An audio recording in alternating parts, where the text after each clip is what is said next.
Selamat datang, salam sejahtera. Susulan daripada kekalahan teruk Parti Pejuang dan juga susulan daripada letak jawatannya Presiden Penasihat Pejuang, iaitu Tun Mahathir Mohamad, persoalan besar kini mula timbul.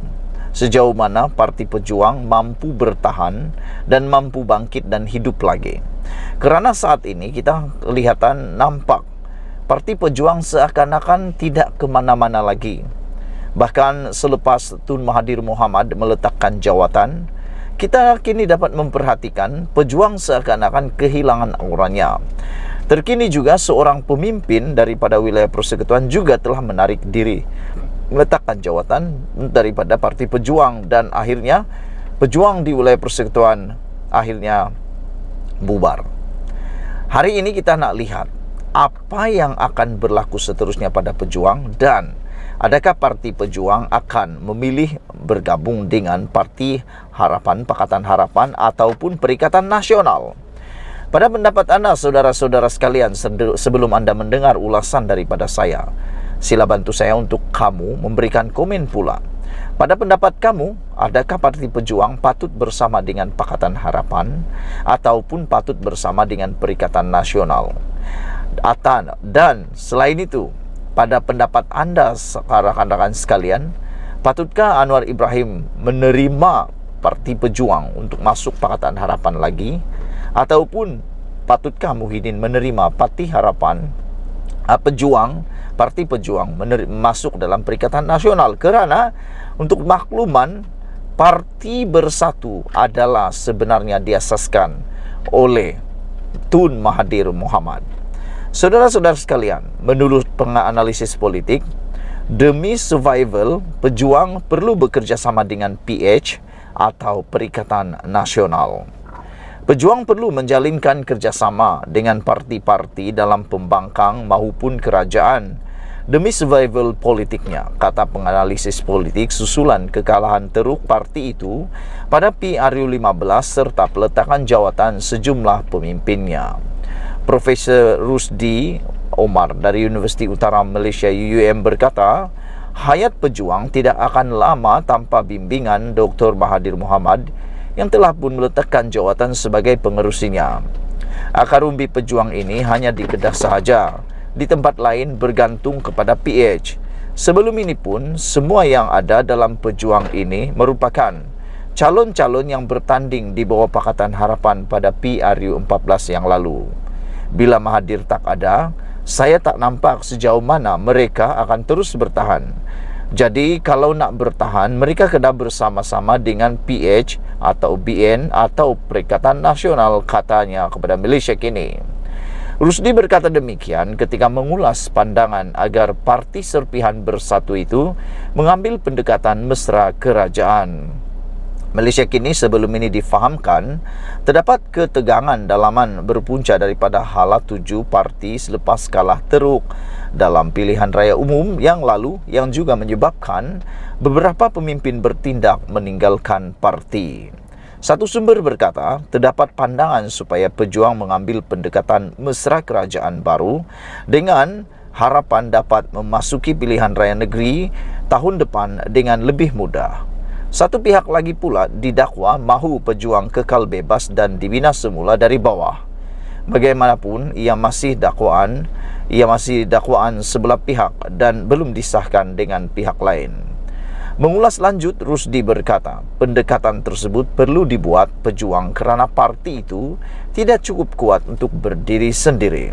Katanya, apatah lagi apabila parti lain juga saling bekerjasama seperti Amanah, PKR dan DAP dalam PH dan bersatu dengan PAS dalam Perikatan Nasional. Malah kata beliau lagi, pendekatan itu sepatutnya telah diambil ketika PRU lalu. Namun Mahathir enggan berbuat demikian. Kesan daripada kekalahan dalam PRU15 menunjukkan sokongan kepada Pejuang semakin mengecil. Katanya lagi sambil menambah, Pejuang kini perlu membuat pilihan sama ada bersama kerajaan atau pembangkang. Muhammad Azizuddin Muhammad Sani dari Universiti Utara Malaysia pula berkata, Mukriz Mahathir selaku Presiden perlu tegas dalam membuat pilihan itu. Mukriz kena tegas dan tak perlu hirau mereka yang tidak mahu bersama dengan keputusan parti. Mereka boleh keluar parti, katanya. Walaupun itu berisiko melemahkan lagi pejuang, dia berkata, ia lebih baik berbanding parti itu terus berdepan masalah dalaman. Ini perkara normal dalam menentukan hala tuju parti yang mana tidak semua akan bersetuju, katanya lagi. Lebih baik PH berbanding PN. Rusdi dan Azizuddin sependapat bahwa masa depan pejuang lebih cerah jika bersama PH berbanding PN, termasuk dalam PRN yang akan diadakan pada tahun depan. Lihat Bersatu dengan PAS, semua orang tak sangka Bersatu dan PAS boleh dapat kerusi paling banyak. Tetapi disebabkan kerjasama politik yang jitu, mereka boleh bentuk kerajaan di beberapa negeri. Jadi, perkara yang sama juga mungkin akan berlaku kepada pejuang, kata Rusdi. Dia juga melihat kerjasama pejuang dengan PH mampu menyekat kemarahan PN di Kedah.